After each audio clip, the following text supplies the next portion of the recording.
Alright, boys. Welcome to the Frying Pan. Got a special episode for you this week. Got the first guest in Frying Pan history. The biggest. The largest Yes. guest in Frying Pan history. Come on down. Yeah. The man himself. Wait a minute!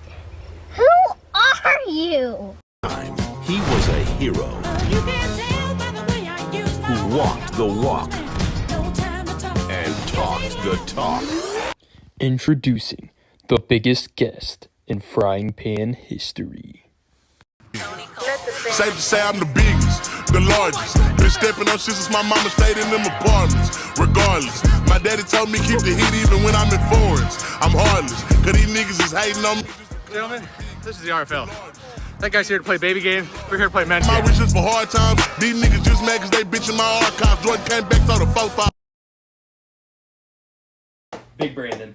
Welcome, Brandon. Gentlemen, it's a pleasure. Great to have you on the pod. Thank you. Thank you. Might have to scoot over to keep me in frame here. Alright. So, first guest, Frying Pan history. It's going to be a doozy.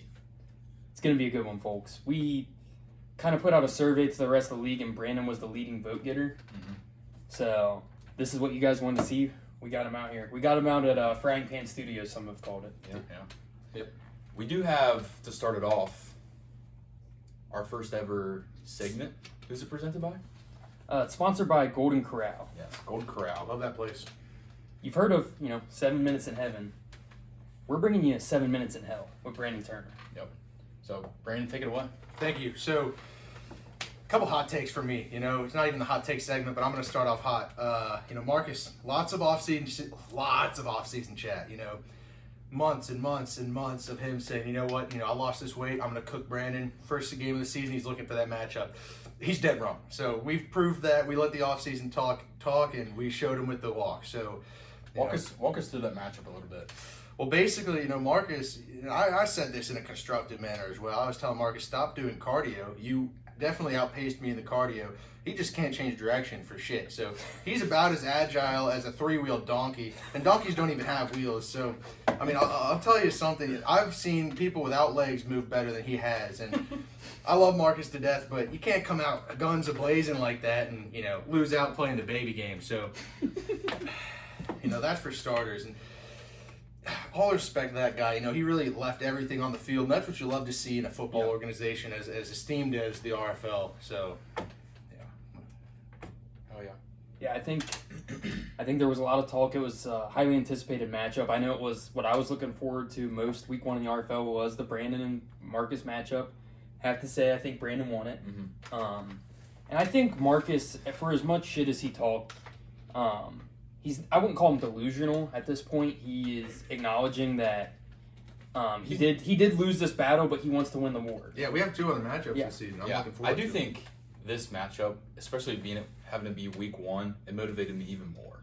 So I think he's going to come out the second time they play. And honestly, I think it'll be Brandon will have less catches and Marcus won't have many more because I think they're going to be going at It's it. going to be defense. It's going to be handsy. I think so too.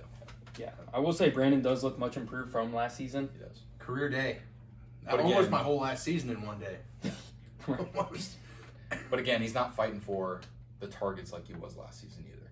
True. So He could be the number one target on the Steelers' offense. With Mark playing quarterback, Brandon might be your most reliable wide receiver. Connor too. Connor. I would agree. I think Charlie had a good game. Yeah, He did. Put up over 100 yards. But he had 1 touchdown, 2 touchdowns, something like that. Two. He had 2 touchdowns. yeah, He played well. Yeah. It surprised me for sure.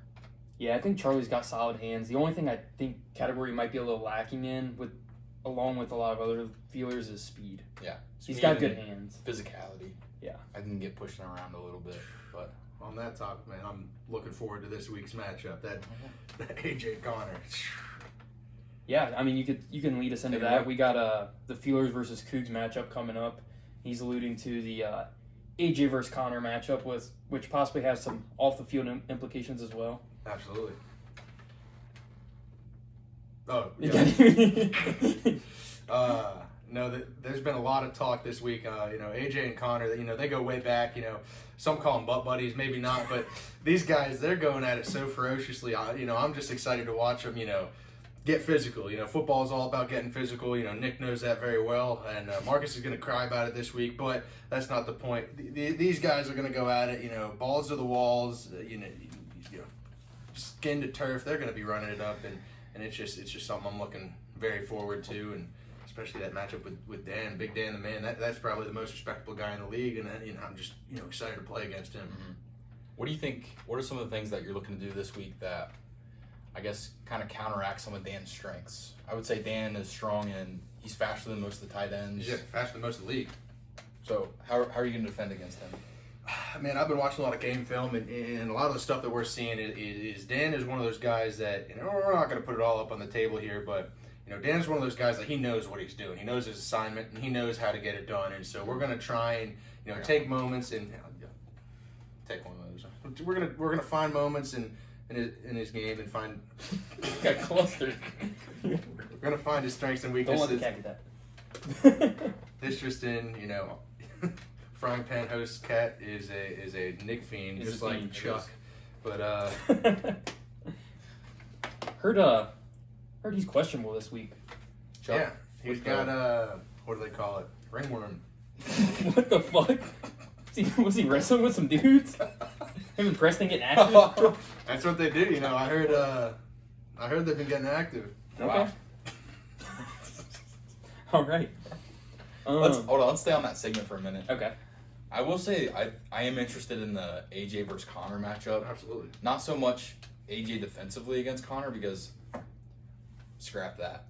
Self-proclaimed defensive player of the year over there, Connor- AJ Gillespie. Self-proclaimed or not, he's one of the best defenders in the league. Yeah. What I will say, AJ will be targeting whoever Connor's going against heavily. I don't know if Connor can defend. I don't know who he's going to defend against, but no matter what, I think AJ throws the best ball in the league. He's going after Connor this week. Do some more tricks on it while you're at it. Holy moly. Just saying. I mean, Stop him. I noticed, that game, both of those games, he really should have had, due to the power of the receivers. Why wasn't it 100-0? But we'll get past that. I digress. I think we'll make it onto that point a little bit later. I just want to bring up, let's talk about it, get it out there. Let's talk about the group chat. Yeah. It's been popping off recently. Well, to unravel. Yeah. Haven't done anything at work. I've been in there. Me too. First and foremost, we got the AJ meltdown. The great meltdown of 2025. As a Cougar, I do feel bad for Kamish, but it's almost like the Antonio Brown situation.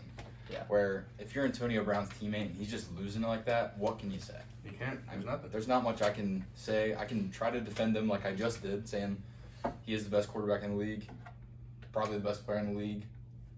He does a lot of shit for the RFL, but is he losing his mind? Yes. Is Connor getting his head? Is Andrew getting his head? He's being, yes.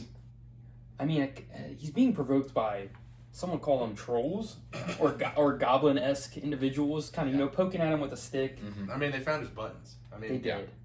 That's They the pressed least you them can all. say. Yeah. They found the buttons. They ran down that elevator tray of all They the did. buttons, and they pushed them all. And Yep. I mean, some could say after this week, maybe he's playing baby game too. But Okay. Hey, Commissioner Gillespie, possibly playing baby game? this would be big stuff. So we got to see how he does this week and up against Connor. I mean, the main instigators have been Brandon, Andrew, Connor, really pushing the buttons. I mean, Brandon got kicked out of the group chat earlier this week.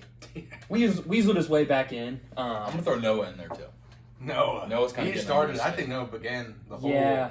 He really started to piss off Kamish, calling the league unorganized. I'll tell you what, man. Noah leaving that chat, it's pretty unorganized of him. I mean, that guy just dips. He doesn't, we don't know what he's doing. We don't know if he's going to make it to the game on time. It was This kind guy of a just pussy move by him, I must say. Very baby game. Very baby game with Very him. baby game. We're talking about a guy that, talking about organization, I mean, he just showed up to the game, played his game, and left. I really don't know what the fuck he did to help the league be more organized. It reminds me a lot about the Knights, actually, just showing up, playing their game, and leaving. And if that's talking about, that's not even an organization on the league itself. That's more on inability and unwillingness to contribute, and that's something that a lot of guys got to work for as well. the feelers, not only did we show up and win our game on Sunday, we did stats and film for the first 2 games, and then as soon as our game started, everybody left, and there was a shit show. A little bit unorganized. I wouldn't say the whole Knights organization. I will say a couple individuals specifically. A couple culprits. You know, we've had we've had some internal discussions. Tanner, I'll say he gets the pass. He had his Peepaw's 80th birthday. Okay, that's a pass. Yeah, which Peepaw's important. Shout out people. I think he did help out in the first game. I can't remember what he did, but I think Tanner was helping in the first game. I know Tommy helped out doing some pictures. He did. Tommy had a play to go to. Possible baby game move. Baby game move. You could even say, you know, questionable personality. You know, or whatever they say when people are weird.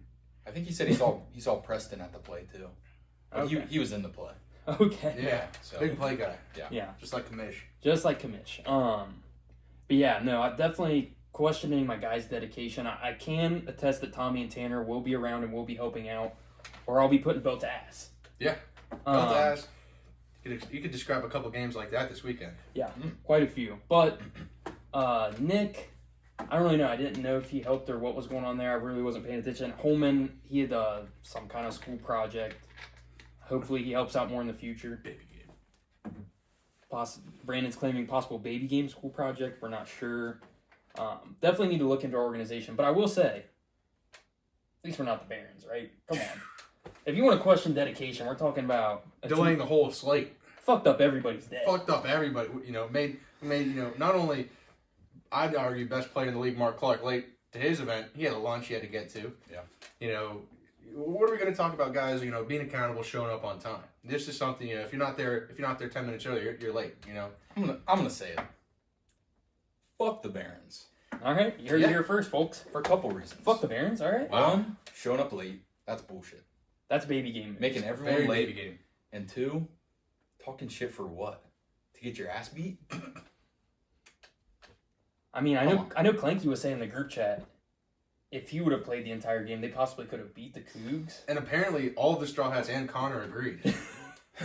Look, What's your take on that? Clanky plays the whole game. look, I think Clanky will play a bigger role for that team this year. He doesn't have me and Grant in there taking his targets away. But then again, Clanky is gonna have to guard one of the best receivers. And he's going to have to lay off the mango drill pods. Yeah, that too. Correct. So, I think that's a crazy statement. I mean, something I noticed was I heard a lot of talk about Mitch Defensive Player of the Year this, Mitch MVP that. I didn't really see it. I didn't really see it on Sunday. And I'll say, if you're gonna be the defensive player of the year, wouldn't you think you'd guard the best player on the field? Some kind of help. I mean, you guys. I mean, they just let me put 4 touchdowns on their dome, and just continue to let some slow dude guard me. It was that easy. It was that. That was Seth. Yeah, talk about that guy. What do you got? I mean, talk about it. What do you got to say? Haven't seen him do anything yet. I would agree. He played, what, 2 games? Played 2 games. Subbed in a game, played in the other game. Yeah. You could say that he wasn't giving his full effort the second game because it's not his team. Maybe he didn't care. Regardless, he didn't do anything. You know, win or lose, what you really want to worry about is making sure somebody put their whole heart out on the field. That's all that really matters. And that's one of the reasons I respect Baby Game Marcus so much is because, you know, his team may have lost, but that was one hell of a game. Oh, you know? they put up a fight for sure. Absolutely. And it was down to the last second. You know, maybe they need to work on their end of the half defense because we scored 2 on them in the last 10 seconds of half twice. So, you know, it's something... And that's more of a team focus. You know, maybe that's where they need those locker room guys to get them motivated. But I will say, I mean, they lost on a crazy play. What can you do? I mean, Mark just goes out there and makes a crazy play. But on the offensive side, they introduced the first ever hurry up offense, and they did. Went down and scored on you guys to take the lead. That was very impressive. I would like to say this comment too. We talked a lot about Marcus Andrew, big baby game guy. Marcus, he was the one that actually, you know, he frontiered that hurry up offense, and I was gassed. You know, I was telling Marcus from the start, you need to stop doing cardio, do directional stuff, because he beat me on every one of those plays. I was so gassed on that hurry up offense, and you know, he should have had a blowout drive there, but Andrew didn't throw him the ball once. He was really quite an Alex Merchant there, and I feel like there's a lot of talent on that team that hasn't been portrayed yet. He did. what was Marcus's quote? Get on the fucking line or Yeah, something, get on the fucking line. something like that. He was fired up. Say, it's fat ass, fucking fat ass, get on the line, fat ass. Great, dude. That had me going, man. It's great for the league. And one thing I want to bring up, kind of just get back to this Barons segment before we wrap it up. By the way, this segment is called the Barons Beatdown, sponsored by Uplift Dispensary. So final kind of Barons point I'd like to touch on. There's been a kind of a grassroots movement talking about Luke being underrated. I know he got some votes in that survey we put out. Andrew's been a big supporter of it. I would say Luke looked pretty decent out there. He made a big interception. He did. I just wanted to give him a little bit of a shout out. Kind of flying under the radar. He flew under my radar. I don't remember him, so he had a pick, but go ahead. I'd say first hot take of the day, if we want to call it that. I think Luke's always been an excellent player. His only holdback was his quarterback last year. And who was that? I believe Andrew. Okay. I could be wrong, but he was a guy that you didn't see much production with him in the regular season, but he did get voted into the Pro Bowl. We don't know how, but I believe everyone made the Pro Bowl. If you have a heartbeat, I think you made the Pro Bowl last year. So I did not make the Pro Bowl, but You were the captain. I was the captain, so I was there. My first 2 draft picks didn't show up. Thanks, guys. But I'll tell you This what. guy was one of them. Yeah, thanks. We lost. I'll tell you what, though. Luke is quite a talent, and he deserves a much better quarterback, which you're going to be seeing this season. And you just got to have a playmaker quarterback, and that's maybe not what Andrew is. All right. Going to the next segment, we got the Week 2 matchup preview. First, we'll go with Feelers versus Cougs. I think the most important thing I'd like to touch on in this Feelers-Cougs matchup is Steiger's availability. That's what it really comes down to. Yeah, so during the game last week, there was a hit over the middle. I am doubtful this week. Not so sure I'm going to play. I got some chest and back things going on. I might have cracked a rib per Tommy Wiley. Gonna check? Got to get it checked out. Per nurse Tommy Wiley. We'll see what happens. But as of right now, it's not looking great for me. So with that being said, what do you see this week? This week, I think it's going to be, it's a rematch of the Super Bowl. Team's looking a little bit mixed up from what it was last year, but this is last year's Super Bowl. It was at the time the Balzacs and the Feelers, and we're seeing that run back. Same quarterback, same keeper, and same players for the most part. I was on the Balzacs last year in the Super Bowl. Did absolutely nothing to contribute, but we were there, so it counts. And this year, we're running it back.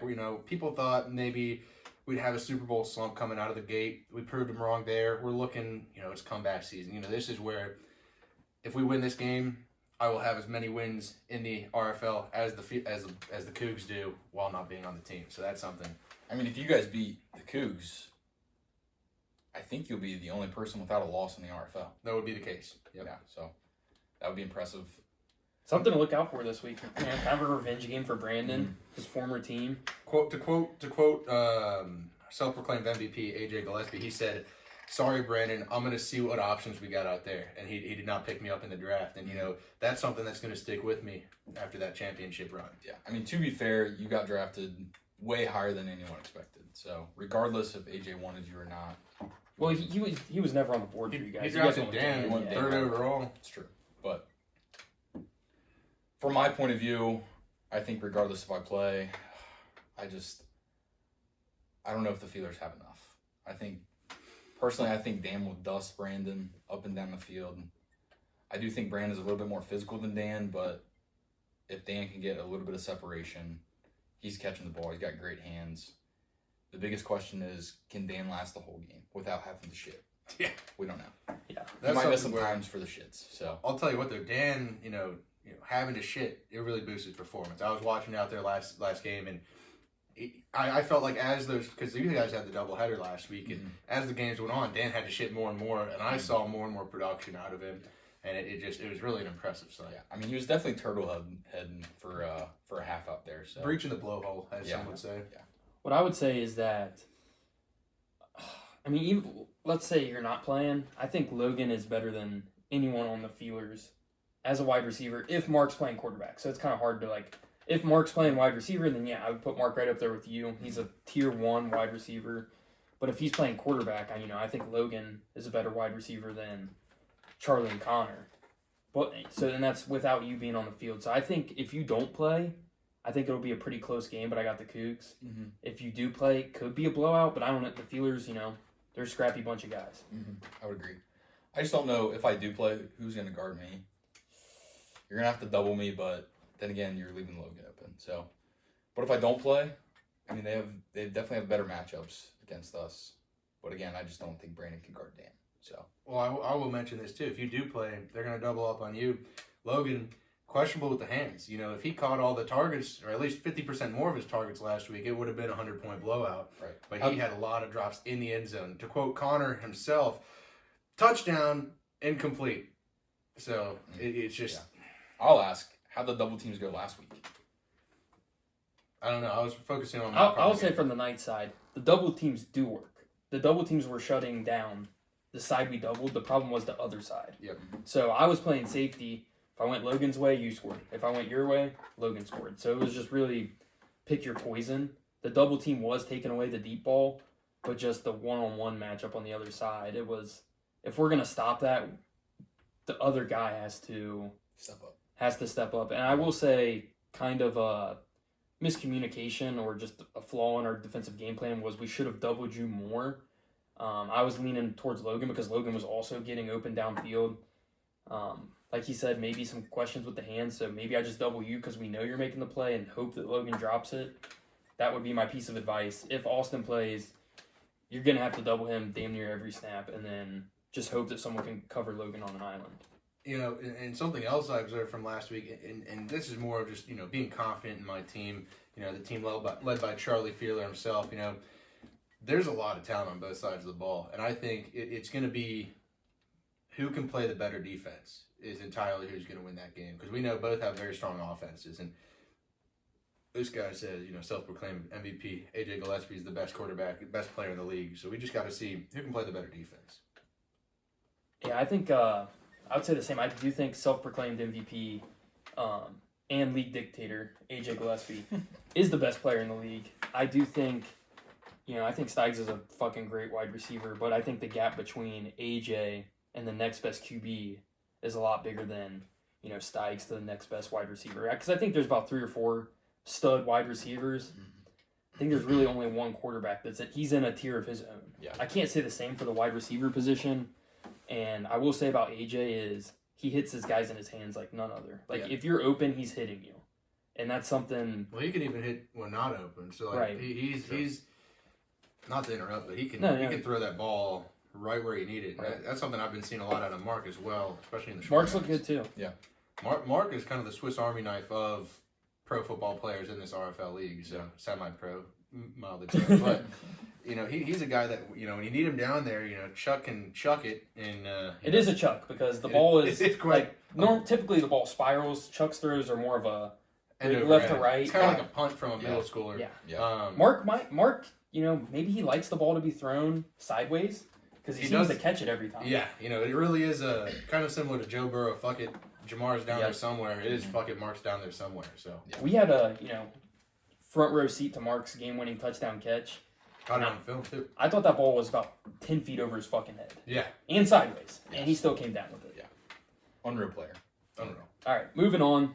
Straw Hats versus Knights matchup. That is my team looking to secure our first win in franchise history, as well as the Straw Hats. Mm-hmm. Both teams, big 0 game. Wins in RFL history. You guys are fighting for something. Big game. Yeah, this is the true, I hate to call it the toilet bowl, but I think it might be, as of right now. You got 2 winless teams just trying to put something together. The Straw Hats did look good last week. We did not. The Knights, Tommy's still out, which is putting a real hamper on our offense, but we do have a megastar on TikTok coming to sub for us. Mega. And he's practicing with you on Saturday, I hear. He's coming out for, a little bit of a practice, try to get him up to speed. Guys rocking full pads. Shout out to Scar on TikTok. Yeah. Great streams. Great streams. He is into it too. Yeah. Full pads, He's bought it. helmet. He's all in. So I hope he brings the same thing to the RFL. I'd actually seen the other day some footage of him. He was playing the Chiefs at Kansas City, and he ended up winning he blew him out by 40. It was like 40 to 20 something. And, on his way out of the stadium, he was waving to Taylor Swift saying, hey, good to see you, but I'm going back home now. So he really showed him what's what while playing a very heavy defense. And it seems like he really understands the defensive scheme. So he usually plays quarterback. So I'm interested to see what he's like at receiver. Yeah. So we're thinking a very cerebral guy. Big game, not baby game. Big game, not baby game. You're saying he kind of waved by to Taylor Swift. Possibly likes him a little bit thicker. Some would say. So maybe. I mean, that's my type of guy. That's what you call a 2x4, Taylor Swift. Yeah. So he's a guy. Not even paying attention to T Swift herself. I'm always going down the highway and I see these semi trucks with the big Swift logo on them, and what does she have to do with transportation and delivery? So she doesn't know anything about getting the ball downfield. This guy does. I know there's been reports that she's been in his DMs as well after his performance this season. Travis is not happy with that. I mean, he's coming off a huge loss. Scar's just taking dub after dub. Yeah. So and this week in the RFL, I think he's gonna do the same thing. Mm-hmm. So kind of a Knights versus Straw Hats preview. What are you guys thinking? I think the biggest question mark is, what's Tanner going to do? Is he going to come out like last week and throw 4 picks? Is he going to come out and throw 5 touchdowns? I don't know. So, personally, I think I'm still going Knights, just with the fact that the Straw Hats are 0-7 now. Well, not only that, I don't know who's going to guard you.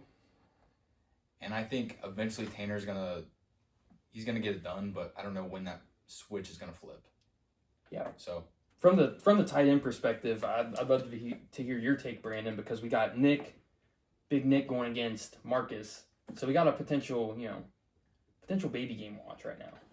Definitely a big chance for a baby game for Marcus. Okay. I'd say 100% because Nick, arguably the most physical tight end in the league. He knows how to create separation and close that separation when you need it. Almost the best, at defending the deep pass or the short pass especially. 100% more mobile and more agile than Marcus. So Marcus really needs to hit those ladder drills or maybe the cone drill just to see what he can do with it. But Nick is a guy that, even just watching the game film, Nick versus Dan last week, Dan rarely got close to Nick. Yeah. And it was quite the beatdown. Nick was going, quick check down 15 yards, quick check down 20 yards. Like, it was a consistent beatdown, it almost seemed like. And yeah. I'm excited to see what Nick does against Marcus and how much Marcus cries. So. Yeah. I will say Nick is very elusive for a tight end. Marcus, not so much. So I think in order for Marcus to stop Nick, he's going to have to be real physical with him. And, I think if Marcus does play the physicality game, he could get some flags called because Nick is overly aggressive on offense. So if he pushes around too much, I think you'll see some flags against Nick. Yep. Yeah, I agree. Like you said, I think it really comes down to Tanner's play. He's got to limit some of the turnovers.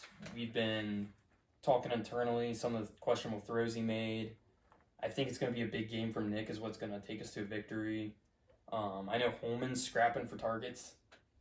He did have 4 drops in the first half last week. Yeah, and it almost seemed like those drops were in his hands, and then they hit the ground right from his hand. I mean, not only that, but Holman got no separation against Zach. And a big shout out to Zach for locking him up. But I don't know how a guy can bitch. I'm talking about you, Holman. I don't know how a guy can bitch about not getting enough targets when he got 4 drops in one half. And on top of that, you got to think about Zach last year. He was one of the top defensive prospects. He was locking down Grant Gillespie. That was the MVP that snuffed self-proclaimed MVP, AJ. And he was a guy that he was similar to that, fuck it, Jamar's down there somewhere. That was Grant for most of those plays. That was. And that's the reason you didn't get as many receptions as you would have liked as well. So when you have a guy that good on the team, he has to sit out the second season just to give everybody else a taste of how good that feels. And that's something you're feeling right now on the Cougs team. But seeing Zach defend a person a solid foot taller than him successfully really shows that he's got good defensive prowess. And seeing that matchup is going to be very exciting. Mm-hmm. Yeah, okay. I think we should flip it over to the Straw Hats now and talk about their game. I think Andrew is 10 times better than he was last year. Sure, he came out and threw 4 picks last week. Yep. 5, but they reset one of them. But you can still see how much better he's gotten. And I think that's really because of his weapons. I think Noah Smith kind of showed why he was one of the top picks in the draft last week. He had a slow start, but, what do you have? 2 touchdowns, I think? Also strong defensively. I think Noah Smith played a good game. And he had 2 touchdowns. On that could have been game-winning drive. Alex was unstoppable in that. Yeah. So. I will say Noah and Alex look like a pretty solid 1-2 punch. Andrew looked much improved at quarterback. I did see good things from Andrew and Noah both on defense. So yeah, I think Noah was flying around the field. He seemed to get off the line pretty quickly. Kind of proved why he was that number 1 pick, because I know in the preseason you said he was getting locked down, but he did look pretty good week 1. So, that's someone that's on our radar. Alex, ever dangerous, got a lot of speed. We got something drawn up. We got some defensive game plans worked out for trying to cover Alex's speed. I am intrigued with Alex on the defensive side of the ball. I think he's one of the best defensive players in the league, and I don't think that's talked about enough. I went against him in preseason, and he did well. So I'm interested to see if he guards you on Sunday, and obviously they're probably going to double you, but I think Alex can really hold his own. Yeah, for sure. Moving on to our final matchup, we have the Straw Hats versus Barons. Give me Straw Hats by 1 million. I said it earlier. Yeah. Fuck the Barons. I will say I love Dave. It's unfortunate he's on that team, but I don't know. I mean, Dave's going to eat Marcus alive, but I don't think it'll be enough. I think, and I'll say this as well, I agree with what you're saying. The Straw Hats, they have a lot more weapons on their team than the Barons do. The Barons have a lot of unproven guys, aside from Dave for the most part. Dave was tight end 1 last year. I told him beginning of the season I'm coming for that spot. Didn't quite do enough this first week, but, that matchup, especially, it'll be Marcus' game too. And Marcus, he does a lot, talk aside from baby game, he does a lot of cardio. So I don't think Marcus is going to be tired by any means. I think his matchup with Nick going in the first game is going to be, it's a heavy hitter. What will he have left in the tank for Dave? Dave is a guy that he only runs 1 or 2 routes, but he always gets about 40 yards whenever he does that. So he's going to be a midfield, downfield target. I think, what I've noticed is, this weekend, it's going to be a lot of tight end matchups you want to keep your eye out for. Definitely. And I will say, I think Dan's kind of got a target on his back right now. I think, based on last week's stats, Dan's probably the worst tight end defensively in the league. Based on stats that were put up last week. Based on yards allowed, I mean, Dave had a monster game. I think Dave's looking like tight end 1 right now. Still, yep. And with this matchup coming up, I think Dave is the biggest weapon on the Barons. And, he's got Marcus matching up with him. I think Dave could have another huge game. The Barons are going to have to throw the ball his way if they want to win. So I think we're looking at, maybe a repeat Dave being tight end 1 again this year. I mean, Dan's shown a lot of skill on offense, but the Cougs have a lot of firepower. I think Dave might be the focal point of his offense. So I'm going to call it now. I think Dave's finishing the season as tight end 1. Yeah. I think it's a good take. Yeah. We did have 2 callers coming into the pod. We'll see if they answer. First one, we got Mr. Barron himself, Jacob Clanky. Wow. Mr. Mango Jewel Pod. Hello. Clanky. How's it going? How's it going? Welcome to the pod. You're going to have to speak up a little bit. I don't know if you still have pneumonia or whatever you have, but... Jewel infection. Welcome to the pod. We're actually on the segment right now of talking about your matchup this week. Do you have any insight on that? I'm not worried about it. Not worried about it. Not worried about the Straw Hats. Can you elaborate? I'm a lot better than I was last week. They say the straw hats are the... Sorry, I almost said something I wasn't supposed to say there. Straw hats are the best defense in the league. But I just don't see it. I just don't think they connect really well on the defensive side. Offense might be a different story, but there's not really anyone I'm worried about there either. Wow. Okay. We are talking to a guy on the phone here that had one of the highest amount of interceptions outside of self-proclaimed MVP AJ. He did, Clanky is a very strong defensive show-out, and we got to see what he can do against these offensive powerhouses. Mm-hmm. Yeah, and leading photographer in the RFL. Yep. Self-proclaimed. He did a great job last week, I will say. Yeah. I'll self-proclaim that title. I won't get upset about it. All right, can you give us one hot take for the viewers? Yeah, I feel like a lot of the tight ends in the league they think they're a lot better than most of them are. There's some that stand up to what they say, and then there's others that they just kind of talk and they just don't show. A little bit of baby game going on. Yeah, I just don't see it. Sorry, I'm pulling to this window of tropical smoothie here. 1 second. All right, 1 second. This guy's fucked in the head. I will say, tight ends Sorry saying about that, but they yeah, are backing shit up. I feel like a lot of people talk and they don't show up to play. So, would you like to elaborate on that? Can you say what tight ends you're talking Yeah, about? who Because would- personally, I think all the tight ends showed out last week. Thank you. No, I'm going to keep it as it is right for there. I'm going to let them just kind of ponder on it, and if they know what I'm talking about, they'll know in their hearts. Okay, well, last question here. New segment on the frying pan. We got your baby game player of the week. Mm-hmm. So give me your guy that you think in week 2 the RFL is just going to come out and shit the bed. Thank you. Absolutely shit the bed. Honestly, I think it'll be Zach Nels. Zach Nels. Wow.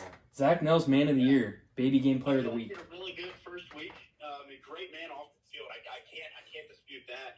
Absolutely. But there's just some things on the field that I think a lot of people have picked up on. I think it'll really catch up to him. I don't know if this guy watched the RFL last week. To be honest. He was probably a little too ill from his mango infection. It's just my view on it. Just my view. Okay. Alrighty. Okay, well, we appreciate you coming into the pod.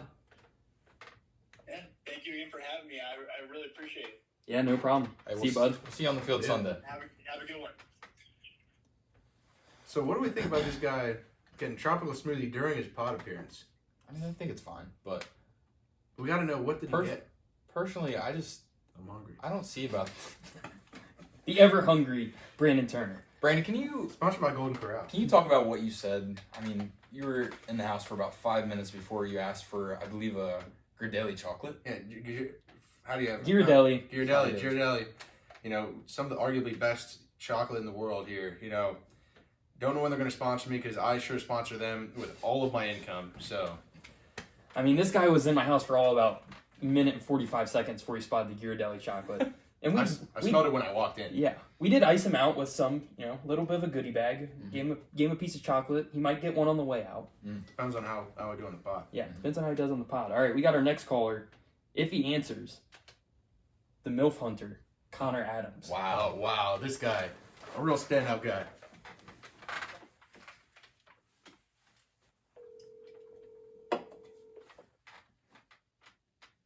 Excited to see what he says. He's got to pick up the phone first. He might be with some MILFs right now. Could be. Might be with Mimi. You better take that shit back. No Mimi slander will be tolerated. Nope. She hosted the inaugural RFL draft. You enjoyed that skyline, dude. You better stand down, man. And the cookies. The cookies are fantastic. Call has been for. Wow. Turns out Connor is with a MILF Unreal. right now. Possibly at the gay bar. I will like to say, AJ really enjoyed that place. What you say? What was the gay bar exactly? you were there, correct? Yeah, so Okay, so elaborate. essentially it's a bar with a bunch of gay people. And we were the only straight people there. Oh, we'll get on that later. Hang on, we got the Connor. Is this the frying pan? This is This is the frying pan. This is Marcus. Oh yeah, baby. What do we want here? This is not Connor. This is Marcus. This is Marcus. Yeah, this is Marcus. Oh, even Okay, I got the numbers confused. All right, so we got Marcus Flannery. Surprise guest. On the Baby Game pod. Player of the Week. All right, Marcus. Welcome to the podcast. We got you here. We got Brandon here. Me and Steigers as well. So just love to hear your thoughts. Ooh. I mean, and for all the shit that was talked leading up to the game, and for all the shit that was talked on the field on Sunday, I gotta say I was thoroughly impressed with what Brandon Turner brought to the field on Sunday. And I'm expecting a big season from him. Wow. I don't know if that's a hot take or not, but that's where I am right now. See, Marcus, Looked impressive on Sunday. you haven't heard everything I said on this podcast. I take it all back. Okay. Ooh, okay. I see how it is. Okay. Yeah, I guess I'm gonna find out. Mostly all good. I don't know. I think I kept it mostly good. But you really are a respectful guy. Once I talked you down, so We could see a real friendship brewing here. Previous foes. Okay, Marcus. Well, we're gonna ask you. Can you give us a hot take for week 2 of the RFL? week 2 hot take here. I'm gonna say that. That's a good question. I'm gonna say Brandon gets me in 2 times again this week. Wow, a lot of love for Brandon. This guy's doing tricks on it. Okay. I mean, I'm basically calling out Big Dan here. I mean, I just think Wow. Big Dan's cover Brandon. See, you know, That's what I'm saying here. yeah, I'll say this, Marcus. You know, we had a lot of trash talk, especially the entire length of the offseason. People calling me Hitler in some moments. You know, you showed up and you put your heart on the field. Dan's a guy I can't trash talk him. You know, I respect his game. I respect him as a person. I could never respect you, Marcus. No, I'm just kidding. But I can't pull myself to trash talk Dan. I've been texting the chat nonstop. I'm excited for this matchup. That is a man I want to play football against. Yeah. Okay, then, Marcus, I'd like to hear your opinion on kind of some of the happenings in the group chat. Some are calling Commissioner AJ Gillespie Hitler. I just want to hear your thoughts on that. I mean, you see in the group chat. I mean, our glorious commissioner AJ Gillespie sometimes, he can make some moves where he might pull rank a little bit, one could say, and which he's allowed to do. But you know, if I'm a commissioner, you just gotta understand that when you're a man with as much influence as him, you're gonna take a lot of shit. So you gotta be willing to take it. And I mean, Take it well, he does. With what the Steelers and the Straw Hats have been giving him this week, man, he's gotta learn to take that and just maybe use it as fuel or you know, anything beyond not just crashing out in group chat. Okay. Final question here. New segment for the frying pan is our baby game kind of shitter of the week. So, who's one guy that you think is just going to shit the bed in week 2? Ooh, shit the bed, you say? You know what? I think we're gonna go with the Luke. Okay. Wow. I think he should in the bed on Sunday against if he's matched up on Alex. I think he should in the bed. I'm Okay. I'm throwing it out there. I don't know. You know, Luke looked good in preseason, and from what I didn't get to really focus in on the Barons game footage, so I don't really know how he did week 1. Yeah. But yeah, the Luke stock has been up, but I think he might have down week. Gotcha. Okay. Drop him from the fantasy team is what you're saying. Yeah, from the take his under. Final question, because I love to throw my guest a curveball. We asked last week about, who had the small stick in the RFL. I'm not going to ask you that question. I got a new one. Who's one guy in the RFL that you think you could beat their ass? Ooh. You know what? This might be a hot. It shouldn't be a hot take, but for all the hype he gets for being a fierce competitor on the field, Ethan Holman. Oh yeah, I love it. Ethan fucking Holman. He is quote unquote hard man, but this guy's small. He's slow. Not that I'm not slow, but Connor's faster than this guy, and we're gonna see. I'm happy I get to put nights on Sunday. Hopefully I get a chance to lay him out. I'll love to see it. I'll make sure to forward that message to him. He'll see it on the pod. Actually. Yeah, I love the grit that the Straw Hats are showing right now. I think it's a classy organization, a lot of stand-up guys. But I appreciate the grit you're bringing to this matchup Sunday. Oh yeah, I mean yes sir. We're looking forward to the Straw Hats might be 0-7 in franchise history, but they're looking for that first franchise victory, and when it comes, it's not going to stop. Well, they're ready to roll. You said 0-7 in franchise history. It would be 0-8 if you count the playoff loss last year. That's a good point. Regular season record. Yeah, I mean, I think the tagline for our the Straw Hats and Knights matchup this week is somebody has to win. Mm-hmm. We're talking about 2 winless franchises in the RFL, so it's a big week. Someone's getting their first win in franchise history. This is very similar to last year. If you look at the NFL, it's very similar to the fuck the NFL. The Panthers against the Giants. Right. A game like that. Yeah. That's what we're looking at this week. Yeah, you can look at it like that, but you know what? Honestly, with the way the RFL is this season, I think any team can beat anybody any given week. So I wouldn't. We can look at both these teams being 0-1, but I expect a lot more from these teams, and I don't think anybody's going to beat that. That's what I see. Yeah, I like that energy. Well, Marcus, thanks for coming on to the pod. We really appreciate it. Yes, sir. We'll see you on Sunday, Marcus. See you Sunday. Best of luck. Clear to be on Sunday, sir. All right, well, love having him on the pod. Marcus is he's a potential guest on the pod. He received a couple votes as well. Love to have him on at some point. Just Brandon had more votes this week. I believe one of them said the big fucking retard. Someone did. We showed up. I will say this. What is Marcus on about beating up Holman? I don't know if you guys watched last season, but Holman against AJ, Holman was getting snippy. He's a guy that... He's a scrapper. He's a scrapper. He's a physical guy, I will say. On his head, some would say. I think the quote, self-proclaimed MVP AJ Gillespie, he said, what is this, TSA before 9/11? Because everything's flying. So... I will say Vince let it fly against Holman last year, too. I did Gronk spike it off his head, received a 15-yard penalty. That's the kind of guy I want on my team. He really gets under your skin. Some of the greats you don't want to shit talk. Like, you don't want to shit talk Michael Jordan. You don't want to shit talk Tom Brady. So him shit talking Stiggs really didn't work out. Him shit talking me really didn't work out. But other guys in the league, I don't think they're really built for it like that. Like, I think Holman talking shit to some of the other guys in the league will get under their skin. Might shut them down. Yeah. You can't shit talk the true alphas of the league. It's not going to work. It's just going to motivate them. But I do love Holman's scrappiness. And I am really looking forward to him versus Marcus this week. Yeah, very much. Another caller? Final caller, Mark Clark. Wow. Here we go. I'm hesitant to call him because I don't think he's even subscribed to the Frying Pan, nor the RFL. But we'll give him a shot. We might have to send him an email.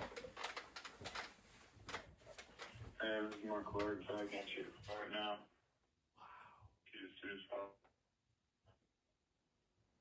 Unreal. Straight to voicemail. Wow, Straight to voicemail. He's on Do Not Disturb. I'd say call him again and see if it goes through. It'll go through. He's got too much going on to join the pod. Right. There it is. This is Mark Clark. I got you the call right now. If you leave a message, I'll get back to you as soon as possible. Hey, buddy, you gonna send us the voicemail this time? Hey, guys. Sorry about that. Mark, how's it going? Oh, it's going great, guys. How you doing, man? We're good. Welcome to the pod. Hey, you guys? This guy's a fucking train wreck right now. Welcome, Mark. Welcome to the pod. We're gonna start it off with give us one hot take for week 2 of the RFL. Hot take for week 2 of the RFL. I'm gonna have to go out on a limb here and say the Straw Hats get their first win in history this weekend. Wow. Now They do have 2 chances. That does take the fact that they have a doubleheader, yes, but I think they're gonna pull off an upset in one of those games. I can see him getting a win this week, whether that's us or the Barons. Potentially 2 wins. Yeah. That's a strong team. I mean, maybe that'll make it an even better hot take. You know what? I'm going crazy. Straw Hats, they don't just get 1, they get 2. Wow. From winless to 2 wins in 1 week, pretty impressive. Yeah. As a hot take. I mean, it is a possibility. Mm-hmm. They just played well against us, man, and I feel like if they get that little offense going they had, I mean, they had us dead to rights, and we won on a game winner. That's crazy, considering that I feel that we were a better team, and it took a game winner to beat them. Mm-hmm. Yeah, I think their no-huddle offense is, I mean, it's the first we've ever seen in the RFL, so I think that's going to be a great staple for them. Yes, it's lethal, and I'll tell you, from experience, it was not fun guarding, and I had to freaking press Noah the rest of the game just so they couldn't have both of them doing that. Mm-hmm. Yeah. All right, real quick, we got your teammate, Brandon Turner, on the pod. Anything you'd like to say about his antics? He's been pretty active in the group chat, and just here on the pod, if you got anything to say to him, I'd love to hear it. I feel that I've already kind of gave my spiel to him. He knows how I feel about it. I feel that he should let his game talk, and I can help him with that by giving him the reps. He played well week 1, and he just needs to keep going. Sometimes he runs that mouth a little bit too much, and one time it's going to bite him in the ass. We've yet to see it, though. He's 1 for 1 for shit talk and, showing it on the field. Mm-hmm. Exactly. And that's what I said. I said, you backed it up one time, and, it's one time. I'm not, until I see it consistent, I'm not going to give him praise. I'll give him a little bit here, a little bit there when he does things well. Doesn't want to let it get to my head. Yeah. Gotcha. Yeah, exactly. All right, final question here for you. New segment for the Frying Pan is our baby game shitter of the week. So give me one guy that you think is really going to shit the bed in week 2 of the RFL. Let's see. You know, this might be another hot take, and it's probably gonna upset somebody here in a minute. I'm going Logan Parley because I'm gonna shut that man down. Wow. Okay. Wow. I like it. Can you elaborate a little bit on that? So basically, my thought process is I'm gonna put my body on the line to do whatever it takes for the Steelers to pull off this upset. And if that means clamping down Logan, clamping down Sykes, I mean, you guys might both have decent games if I have to switch off and on you guys, but I got to do what I can to help this team win the game. I'll be right there with you. I will like to mention Logan's brother, big fan of the pod. Mm-hmm. Oh, dude, he's been waiting for this episode. He's been asking me the past 2 days, like, when's this thing going to drop? When's this thing going to drop? It is our #1 fan. I'd really like to shout him out. He does draw up some plays on the field and Arguably the best coach in the league. barbecue chicken every time he cooks one up. So. Yeah. Well, hey, you can give him a shout out, man. Grayson Fender.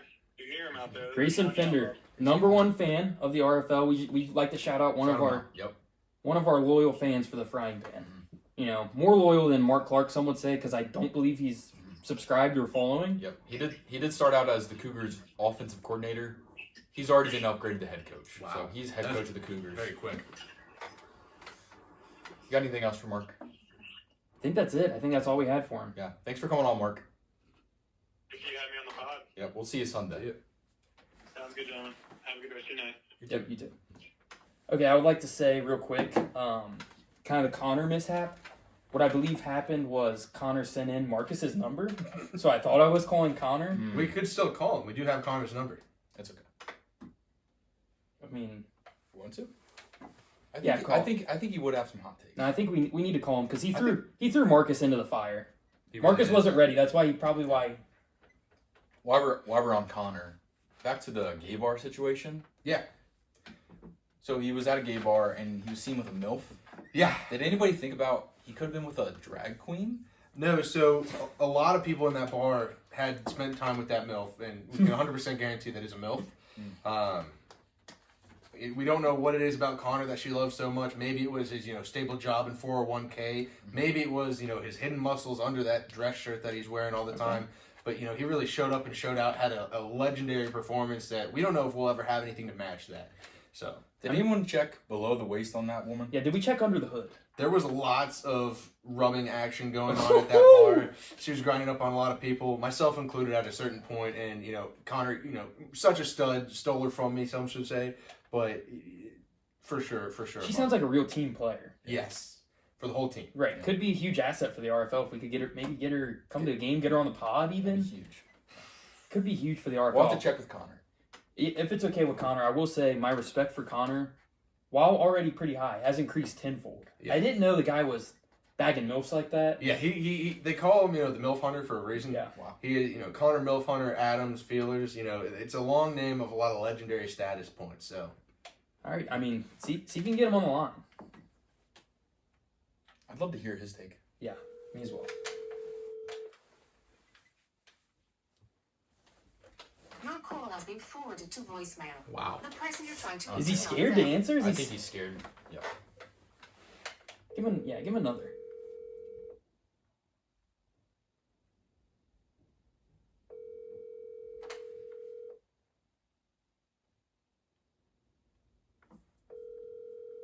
Oh, he's sending me a message. I can't answer the phone. I am with 2 MILFs right now, dude. Leave me alone. He is in the closet of his workplace with a couple Your of call MILFs. has been forwarded to He said voicemail. he's putting in work right now, is what he said. So Well, After hours? I mean, it's almost 7 o'clock. he could be a future guest on the pod Okay. if he grows a pair. Okay. Yeah, he's going to have to step up to the plate. here he is. He stepped up. Hello. All right, Connor. We believe we were calling you earlier. What happened there? The other number? The other number. That was Marcus. Yep. We were a little confused. We thought we were getting a hold of Connor Adams, the self-proclaimed MILF hunter. So I'm calling. So he's called. Always cool. So Brandon, you got a question for him? We'll give you the ropes. No. Okay. He got nothing. You know, he shows his prowess on the field. I'd say you're the guy with the questions over Okay, there. gotcha. Connor, welcome to the pod. We'd like to kick it off with, do you have any hot takes for week 2 of the RFL? This shouldn't be a hot take, but it is. Brandon is the best tight end, offensive tight end. Wow. Do you have any projected stats for week 2 for Brandon? Dan's always a tough defensive matchup, but offensively, I think Brandon can mirror exactly what he did against Marcus. Wow. So we're looking at above 50 yards and 2 touchdowns. Okay. Yeah, right. Yeah, something like that. Yeah.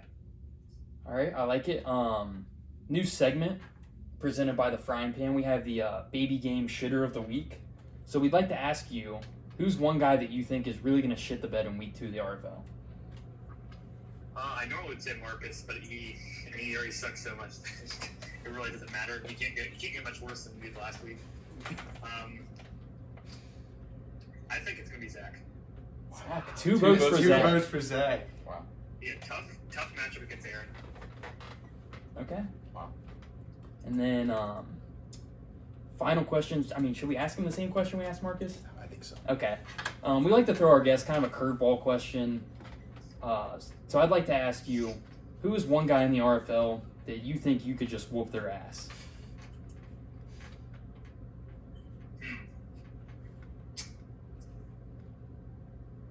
It's a good question. It is. There could be multiple. Like physically? Physically, like you guys get into a one-on-one fist fight. Who is one guy you could just beat the shit out of him? I think I could take Marcus. Okay. We asked Marcus the same question. In terms of wanting to do it, it'd be Alex. Okay. All right, and then final question for you. There's been a lot of talks in the group chat, calling the commissioner a dictator. Some have went as far as to call him Hitler. And I know you've been a big proponent of this kind of movement we got going on, a big instigator, some would call. So Some would say Stalin. Mm-hmm. we just kind I would of. say you're misunderstanding what I've put in. I've said nothing of the sort. I've actually, I think it's been misunderstood. Okay.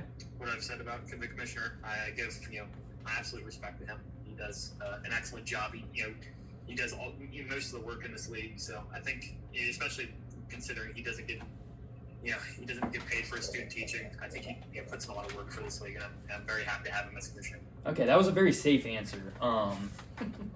So if you're not the guy instigating, which we'll take your word for it, who is the guy that's really getting under AJ's skin in the group chat? Because AJ seemed pretty pissed off. Some would say he was about to crash out. Someone said he did. Yeah, I think it's himself. Then I think everyone in this league is supportive. Okay. So you're saying AJ's his own worst enemy? Yeah, I think it's it's one of those things. He's got so much stress and so much work they've been putting in. Maybe he's just going a little stir crazy. Okay. All right. Well, we appreciate all of your opinions. Thanks for coming onto the pod. We'll see you on Sunday. Happy to be a part of it. See you Sunday. All right. That was one of our guest callers, Connor the MILF Hunter Adams. What a guy. All right. Last segment we got here. We had a survey we put out to the league. Couple things we're going to hit on real quick. We got our overrated player of the week, voted on by the players of the RFL. First ever overrated player of the week, we got Commissioner. Self-proclaimed MVP, AJ Gillespie. He did, supposedly get snuffed out of the MVP runnings last year. He's saying, I saw in the chat, I believe it was today, he said something about he doesn't care if he's voted MVP because he knows he is the MVP. It's kind of getting to his head on that, there's a lot of players in this league, a lot of great players. Depends on how the voting goes. I mean, I think overrated is a real stretch. Based on stats last week, I don't see it, but... I mean, I'd love to fuck with AJ and call him overrated. I'd love to get under his skin, but I don't see it either. I think, if anything, AJ's underrated. The league hates him because he's the best. The league is growing to hate him. Some people say he's taking on a villain role, but I don't think AJ's overrated at all. I think he's the best player in the RFL. No glaze. Mm-hmm. He does have good weapons, which helps, maybe why some are calling him overrated, but he's the one still making the throws. Yeah, his guys are getting open, but I can watch any game and guys get open. I get open, guys on the straw hats get open, fielders get open. Sometimes the quarterbacks don't make the throw, but on the Cougs, AJ's hitting you in the hands when you're open. That's the big difference to me. I mean, I think this week we'll see. If I happen to not play, we're really going to see how great AJ is. Right. Maybe That's something we are looking forward to see. And I would additionally say, what would you say?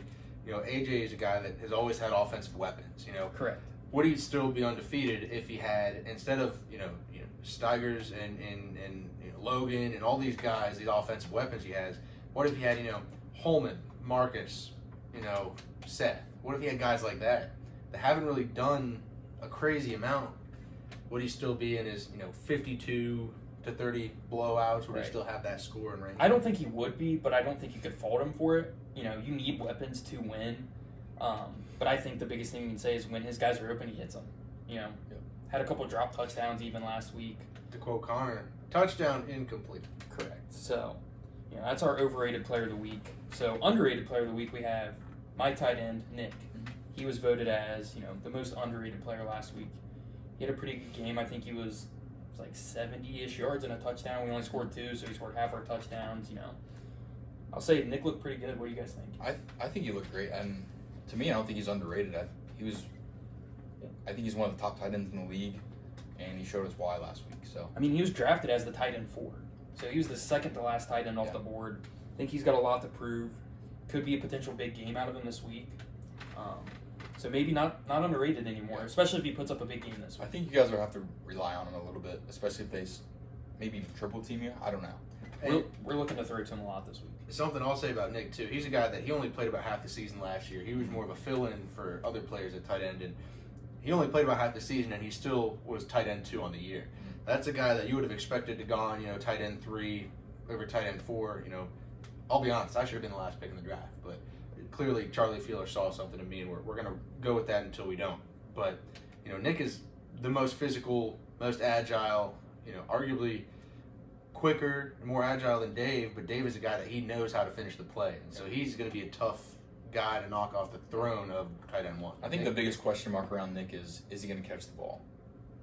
He has gotten a lot better at that. He has. Something I'd like to say about Dave is he's not a guy that's popping off the page at the combine. He's not that fast. He's not big or like huge by any means, but I think he's almost one of those Travis Kelce types where he just finds a way to be open and he has reliable hands. Yep. Like he runs his post route and he runs it well. He gets open and he catches the ball. Mm-hmm. So I think he's one of those guys where he's kind of like he's a game speed guy. Yeah. Like he shows it on the field, maybe not popping off the page at the combine. Then we got a couple hot takes as voted on by the league. First thing we got is, are the Cougs, some have called them streak merchants? And I would say, sure. Okay. But if you can't stop it, why would we stop? So I think my question for the Cougs is, why are they streaking the field? That's, not really what the RFL stands for. I bet on a streaker in the last Super Bowl, lost all my money. So these guys, they got to do something that the league stands for instead of just streaking all the time. Okay. And I don't care if my dick's out. I'm still scoring 4 touchdowns on you. Right. That's what I would and say. he's So probably if you play this week. right. And when he does score, he's probably going to throw the ball at you. Yes. Even if he just catches it, he's going to throw the ball at you. Yeah, he's been known to to tap guys on the head, possible wet willies, wedgies. Anything's on the board with this guy. He's a real piece of shit, honestly. Arguably going for the Marcus Flannery, or is it the Brandon Turner Bag of the Year? Scumbag of the Year. Scumbag of the Year, yeah. So You got your 3 of your biggest contenders for the Scumbag Yes. of the Year award. yeah. 3 guys that just like to talk. We like to celebrate. One of the 3 people here is going to win that award. Yeah, I think it goes without saying. And we do But have. I think Commissioner is making his way up there too. He is. But we also have, the newly introduced award, the self-proclaimed MVP, AJ Gillespie, biggest whiner of the year award. Wow. Okay. New award. So I think for that award, you're saying AJ. I'm gonna throw in Noah Smith as an odds-on favorite. Claim the league's not organized. I'd say, right now we're sitting with the top 5. It's going to be, I think it's going to go Noah, AJ. We'll probably go. Don't forget yourself. I was going to get myself at 4 there. Okay. I think number 3 is going to be a solid Marcus as of right now. Okay. Me at 5 or 4, and then 5 is going to be. Oh, this is a tough one. Throw Tommy in there. Yeah, I'll throw Tommy in there. Yeah. Tommy at 5. I like that. Next hot take. Completely anonymous. We don't know who said this. It's just Knights need a QB change. You know, I will say if Tanner continues, and I think he'll get better. I think he'll progress as the season goes. But if he doesn't, what do you do? If he's throwing 4 picks a game, you have to have a QB change, right? I don't know who it would be, but what's your take? It's your team. They could take a look, right out of what his Steelers have done. We had a quarterback that took them through to the Super Bowl last year, and they ended up falling short to the point that the wide receiver 1 in the league, arguably, if not 2, best player in the league, had to stand in at quarterback. The real, the Swiss Army knife of top echelon player. And this season, Charlie Fielder's taking a step back as a quarterback, and we've seen a lot of good production out of our new standing quarterback. So, I mean, I'm just gonna come out and say it. The peanut gallery can suck my dick. Tanner's my guy, and he's gonna continue to be the guy for the Knights organization. I'm confident in him. How's the collarbone? It's getting better every week. But I will say, I think he's going to be just fine. It was his first game in the RFL. If we look back to last year, I'm sure some guys didn't look too hot in their first game. I think he's going to continue to get better every week. It was a really tough matchup with the Cougs week 1 and not having Tommy out there. I don't think we've really had a fair chance to assess our team or assess Tanner yet because he hasn't had his top 2, or he hasn't had his second best weapon out there. So I think even this week might not be fair to judge him on. So I'm really looking at week 3 versus the Feelers. We're looking to get Tommy back. That'll be our first real test, Tanner having his full team out there. Final hot take. And I hate to say it because I love the guy. But 2 people said this. This was the only thing that got 2 votes as far as the hot take goes. 2 out of the 13 surveys called Dan a bust. Wow. Could we put that, it's a doubleheader. He had 2 very strong opponents. Marcus, what was he doing? He was getting clamped up by me. He had 2 of the top tight ends in the league against him. He's a new guy here. We have all the respect and love for Dan, but we really got to see. I'd love to see some production. I will say we did think Dan would have a stronger game. I think he got a little bit gassed, especially in the second game. Had to take a dump. And I don't think your take where he's like, he had 2 of the best tight ends on him. Only 4 total tight ends can guard that guy. And there's only 5 tight ends in the league. He's one of them. So if he's getting clamped by half the league, then yes, he would be a bust. But I don't think that's the case. I think Dan's gonna, again, same thing with Dan. It was his first game. So. Yeah, I think maybe stamina comes into concern, but I think that'll get better with time. I know first game in the RFL, especially first 2 games in the RFL, was brutal. I remember me last season, I was gassed, whole body sore. So I can only imagine how Dan felt. I will say he was icing for sure. He did have that wrist injury too. So. Okay, I do think he's got to step it up on defense. On offense, he's got great hands as a tight end. Absolutely.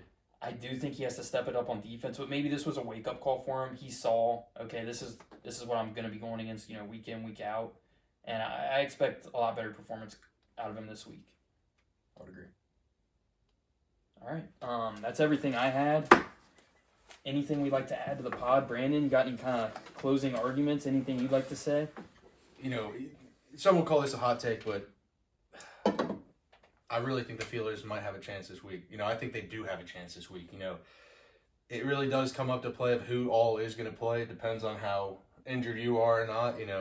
Some guys say suck it up, get in the game, but you don't want to get yourself too hurt for further games to hurt that winning record. But I think there's a good chance for the Feelers to win it. I think the Straw Hats, I can agree, they're going to have 2 wins. Because that's a very strong team. And if you just do the law of, I don't even know what word I'm looking for here, but just the law of contact here, preseason. Everyone. That's a new law. Brandon just came up with that. Law of contact. Everyone looks at the preseason and says that doesn't matter. So the preseason was the first time that this current Feeler squad played the Knights. And the Knights had 2 losses in the preseason. They lost again in the regular season. I think easy win for the Straw Hats because the Straw Hats almost beat the Feelers. And so us beating the Knights by 20 points, letting the last second touchdown because it was such a blowout at that point. And then you have the Straw Hats losing by 3 points in the last second touchdown. I think they have a large chance to win that game for sure. And then the Barons especially, I don't know what they're doing. So I think hopefully showing up to the game on time. Yeah, hopefully. We give them the later window or the mid window so they can sleep in and get their rips in and right. You know, maybe some have said possibly take away their dad pins the night before so they wake up on time. yeah. I mean, there's something about sitting on 2K, ripping your dad pen that you just forget about your responsibilities in this league, and that's something we really got to have these guys taking a look and having some internal conversations with their guys to try and get it straightened out, because it's not going to be a winning game for you if you guys aren't showing up and preparing. Yep, I really think Dave's got to take a leadership role and really get his guys together. But we'll see what comes. Dave's the heart and soul of that team. He'll get his guys going, I believe. Couple things before we close out the pod. Players of the week. We got Austin Steigers, first ever RFL Player of the Week. He had like 300 plus yards and 8 touchdowns. Pretty ridiculous stat line out of the kid. Some have called him the early front runner for MVP. He's got my vote, at this point. AJ's gonna hate that. Self-proclaimed MVP. AJ's gonna hate that. I told AJ, if he wants to win MVP, he's got to spread the ball around more.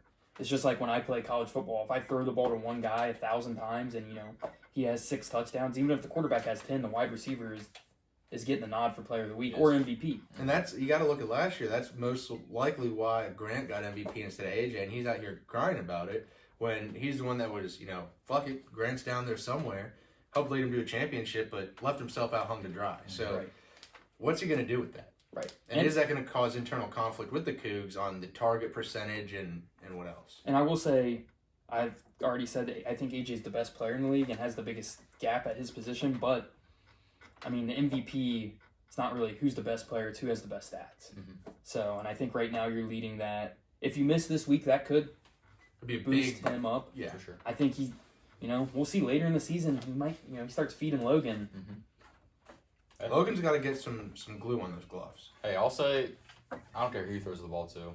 I just want the Cougs to win. So yeah, big team guy. Me personally, I'm more about the stats. Mm-hmm.